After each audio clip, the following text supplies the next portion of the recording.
ہمارے گھر کا طوفان۔ ہمارے گھر میں ابھی کچھ ہی دن پہلے ایک بہت بڑی قیامت گزری تھی۔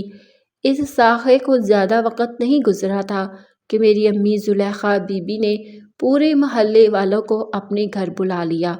سب لوگ صحن میں بیٹھے تھے، سامنے بڑی LED لگی ہوئی تھی۔ امی کے چہرے پر غم اور غصے کے ملے جلے آثار تھے۔ ان کے ہاتھوں میں تسبیح تھی مگر زبان خاموش تھی۔ سب لوگ سوچ میں پڑے تھے کہ آخر زلیخا بی بی نے آج سب کو کیوں بلایا ہے۔ کچھ عورتیں سرگوشی میں کہہ رہی تھی، لگتا ہے ان کی بہو نے پھر کوئی تماشا کیا ہے۔ نہیں نہیں، میں نے سنا ہے ان کے بیٹے عارف کی موت کا کچھ راز ہے۔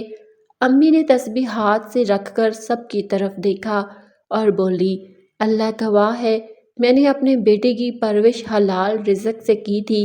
میں نے کبھی کسی کا حق نہیں مارا، لیکن مجھے یہ نہیں معلوم تھا کہ میری بہو ہمارے گھر کی خوشیاں اس طرح نگل جائے گی۔ یہ سن کر سب عورتوں کے چہرے سنجیدہ ہو گئے۔ میں اندر کمرے میں کھڑی سب باتیں سن رہی تھی۔ میرا دل کانپ رہا تھا کیونکہ امی جس بہو کی بات کر رہی تھی وہ میں تھی۔ میرا نام ثریا ہے، عارف کی بیوی۔ عارف وہ شخص جس سے میں بے حد محبت کرتی تھی، لیکن عارف اب اس دنیا میں نہیں رہا۔ اس کی موت نے صرف مجھے بیوہ نہیں بنایا بلکہ مجھے گناہ گار بھی ٹھہرا دیا۔ امی نے سب کے سامنے میرا نام لے کر کہا، یہی وہ عورت جس نے میرے بیٹے کو موت کے منہ میں دھکیل دیا۔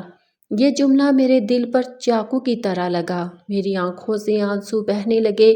میں بھاگ کر صحن میں آئی اور کہا، امی خدا کے لیے مجھ پر جھوٹا الزام مت لگائیے۔ میں نے عارف سے محبت کی تھی، نفرت نہیں۔ محلے کی عورتیں حیران تھیں۔ کچھ نے میرا ساتھ دیا، کچھ نے امی کے الفاظ پر یقین کر لیا۔ امی نے چیخ کر کہا، اگر تو بے قصور ہے تو پھر بتا، عارف کی موت کی رات آخر ہوا کیا تھا؟ میرے لب کپ کپانے لگے۔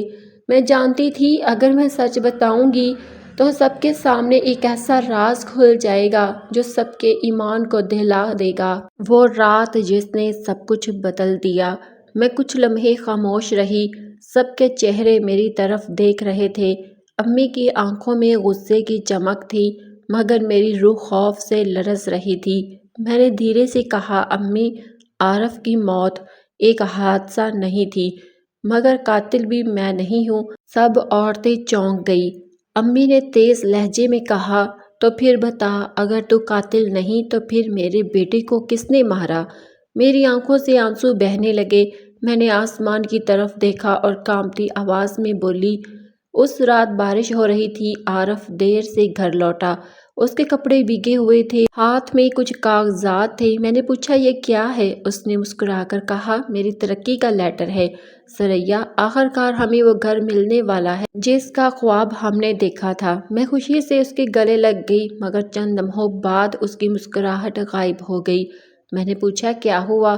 اس نے گہری سانس لی اور کہا، ثریا، آج دفتر میں کسی نے بتایا کہ میری ماں نے میرے نام پر لیا ہوا سارا زیور بیچ دیا ہے، وہ زیور جو ہم نے مل کر گھر کے لیے رکھا تھا۔ یہ سن کر میں چونک گئی۔ میں نے کہا، امی نے؟ نہیں، یہ ممکن نہیں۔ عارف نے غصے سے کہا، میں خود جا کر ان سے پوچھوں گا۔ میں نے اسے روکنے کی کوشش کی مگر وہ نہیں رکا۔ امی کے کمرے سے چیخوں کی آواز آئی۔ میں بھاگتی ہوئی۔ عارف اور امی ایک دوسرے پر الزام لگا رہے تھے۔ امی کہہ رہی تھی، میں نے وہ زیور تمہارے علاج کے لیے بیچا تھا، اور عارف چیخا، امی جھوٹ مت بولیں، آپ نے وہ زیور بہو کے جہیز کے زیور کے ساتھ ملا دیا تھا۔ یہ کہتے ہی اس نے غصے میں الماری کا دروازہ بند کیا۔ اس کے بعد ایک تیز آواز آئی، عارف زمین پر گر چکا تھا۔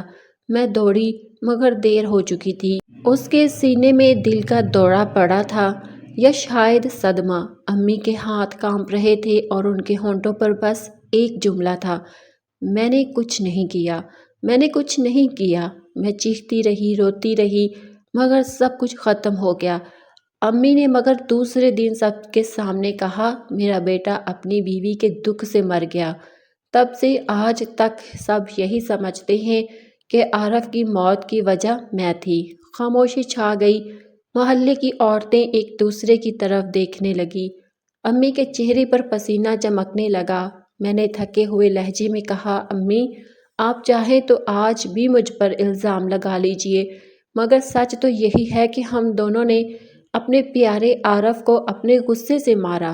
امی کے ہاتھ سے تسبیح زمین پر گر گئی، ان کی آنکھوں سے آنسو بہنے لگے اور پہلی بار انہوں نے کہا، بیٹی مجھے معاف کر دے۔ امی کی آواز کانپ رہی تھی۔ بیٹی میں نے واقعی وہ زیور بیچا تھا، لیکن نیت بری نہیں تھی۔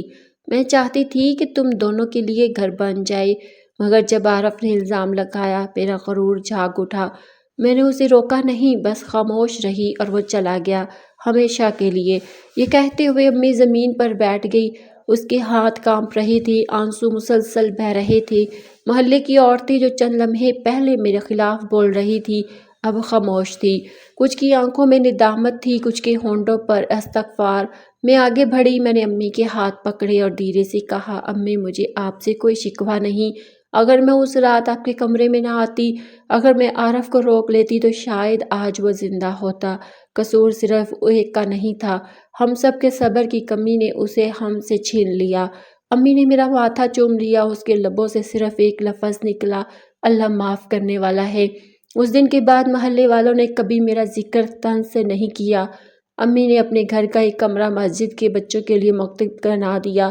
وہ روز قرآن پڑھتی، غریبوں میں کھانا بانٹتی اور ہر دعا کے آخر میں عارف کے لیے مغفرت مانگتی۔ میں نے بھی خود کو اللہ کی راہ میں وقف کر دیا۔ میں نے سلائی سینا شروع کیا، یتیم بچوں کو قرآن پڑھانا شروع کیا، اور جب کبھی دل عارف کی یاد میں بوجھل ہوتا، میں آسمان کی طرف دیکھ کر کہتی، اللہ شاید وہ اب کسی بہتر جہاں میں مسکرا رہا ہوگا۔ سال گزرتے گئے، امی بوڑھی ہو گئی مگر ان کے دل میں سکون اتر آیا۔ ایک دن وہ فجر کی نماز کے بعد چپ چاپ سو گئی ہمیشہ کے لیے۔ میں نے ان کی قبر پر کھڑے ہو کر بس اتنا کہا، امی ہم دونوں نے دیر سے صحیح مگر سچ مان لیا تھا، یہی ہماری نجات تھی۔ ہوا ہلکی سے چلی، قبر پر لگے پھولوں کی خوشبو میرے چہرے سے ٹکرائی۔ مجھے لگا جیسے عارف اور امی دونوں مجھے کہہ رہے ہوں، ثریا اب تم آزاد ہو، اللہ تم سے راضی ہے۔ یہ کہانی ایک سبق چھوڑ جاتی ہے، غصہ، جھوٹ اور الزام، یہ تین چیزیں اکثر وہ رشتے توڑ دیتی ہے جنہیں محبت نے بڑی محنت سے جوڑا ہوتا ہے۔